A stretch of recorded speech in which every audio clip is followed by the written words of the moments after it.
All right, let's dive into a story that T.S. Eliot himself called the first, the longest, and the best of modern English detective novels. We're talking about Wilkie Collins's The Moonstone. And really, it's a story that has it all: a legendary diamond, a terrifying curse, and a crime that seems completely and utterly impossible.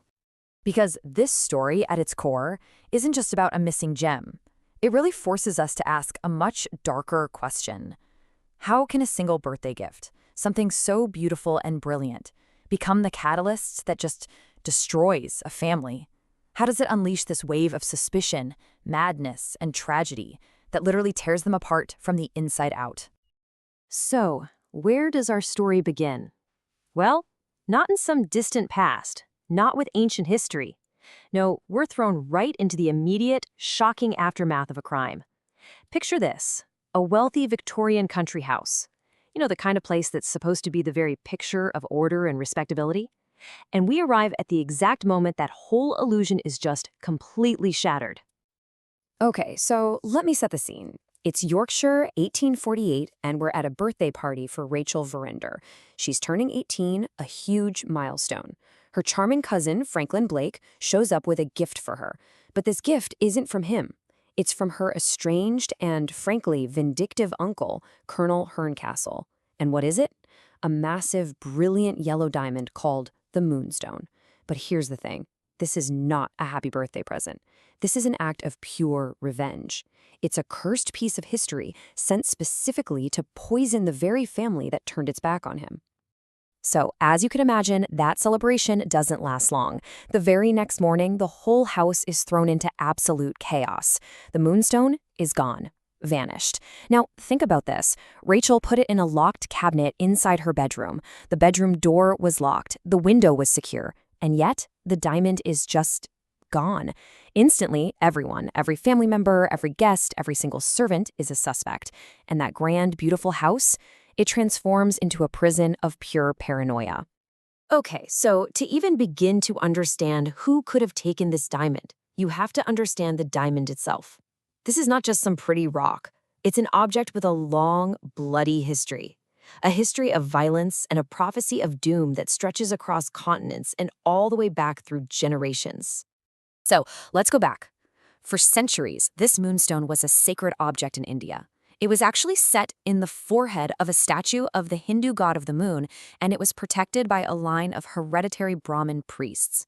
But then, in 1799, during the brutal British siege of Seringapatam, a British officer, John Herncastle, our generous uncle, murders the guardians and steals it. Flash forward decades later. He's disgraced, he's dying, and he decides to leave the diamond to his niece, Rachel. Why? Because he knows its curse will follow it. It's his final poisonous act of malice against the family that rejected him. And look, this isn't just some vague, spooky superstition. The prophecy attached to this thing is crystal clear. A divine curse will bring disaster not just to the person who steals it, but to anyone in his family who receives it after him. So the moment Herncastle laid his hands on that gem, he wasn't just damning himself. He doomed his entire family line. But the curse isn't just some abstract, invisible force. Oh no. It has agents. On the very night of the party, 3 mysterious men from India are spotted near the house, disguised as jugglers. But one of the guests, a sharp world traveler named Mr. Mirthwaite, he sees right through the disguise. He recognizes them for what they are: high-caste Brahmin priests. These are the guardians. They have followed this diamond all the way from India to England on a sacred mission to get it back, and they will stop at absolutely nothing. So, with that dark and bloody history hanging over everything, let's go back to that English country house. Because here, the theft isn't just creating a simple whodunit, it's acting like a slow-acting psychological poison, seeping into every single relationship and exposing all the hidden cracks that were already there inside the family. Almost immediately, the investigation just hits a brick wall. And it's a wall of incredibly bizarre behavior. First, you've got Rachel, the victim. But she becomes cold, hostile, and flat out refuses to help. She's pushing away everyone who's trying to solve the crime. Then there's Franklin Blake, the charming, worldly cousin. All of a sudden, he can't sleep, he's acting erratically, he's just not himself. And then there's Rosanna Spearman, a housemaid who has a criminal past. She just spirals into this deep, dark despair. Her actions get more and more frantic, until, tragically, she takes her own life. The bottom line, everyone is acting guilty. And this, right here, is what makes this novel so groundbreaking. A famous detective, Sergeant Cuff, is called in from London. This guy is the real deal, a man of logic, of evidence, of cold, hard facts. And based on Rachel's weird behavior, he comes to a perfectly logical conclusion. She must have stolen it herself to pay off some secret debt. But he is completely wrong. His methods, his logic, his entire approach is totally useless against the swirling storm of emotion and secrets and shame that has consumed the house. The real obstacle here isn't some brilliant criminal mind, it's human psychology. So Sergeant Cuff's investigation is a bust. The truth seems buried deeper than ever. And this is where the story takes another revolutionary turn. It becomes clear that the solution isn't going to be found in fingerprints or alibis. No, they have to go somewhere else, into the uncharted, mysterious territory of the human subconscious. And the key to unlocking all of this is a substance that, believe it or not, was absolutely everywhere in Victorian England: laudanum. It's basically a potent mix of opium and alcohol, and people used it for everything: cough medicine, sleep aids, you name it. It was incredibly powerful, highly addictive, and its full effects on the human mind were still a huge mystery. A mystery that the author, Wilkie Collins, puts right at the very center of his story. And then, a crucial piece of the puzzle finally comes to light. It turns out that Franklin Blake, who was suffering from terrible insomnia after quitting smoking, was secretly given a dose of laudanum by the family doctor. This means that on the night the Moonstone disappeared, he was under the influence of a powerful narcotic, and he has zero memory of what he did that night. This revelation leads to a truly radical plan, cooked up by the doctor's brilliant but outcast assistant, Ezra Jennings. He proposes what is essentially a scientific experiment. They are going to recreate the night of the theft down to the smallest detail. They'll give Franklin a carefully measured dose of laudanum at the exact same time, and then they'll watch. They'll see if his subconscious mind, in a trance-like state, reenacts the forgotten events of that night. Right here, the novel completely shifts gears from a regular detective story into a pioneering psychological thriller. And you know what? Incredibly, the experiment works. Under the influence of the laudanum, Franklin gets up, sleepwalks right into Rachel's room, and takes the fake diamond from the cabinet. And just like that, the truth is out. He wasn't a thief. He took it while he was sleepwalking, his subconscious brain worried about keeping it safe.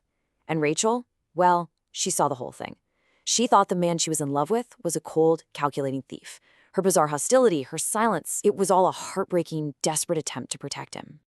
Okay, so we now know how the diamond left the room. Franklin took it. But he didn't have it the next morning, so the mystery isn't quite over yet. There's one last huge question we have to answer. Who has the Moonstone now? And the true villain? Well, it turns out to be the very last person anyone would have suspected: Godfrey Ablewhite.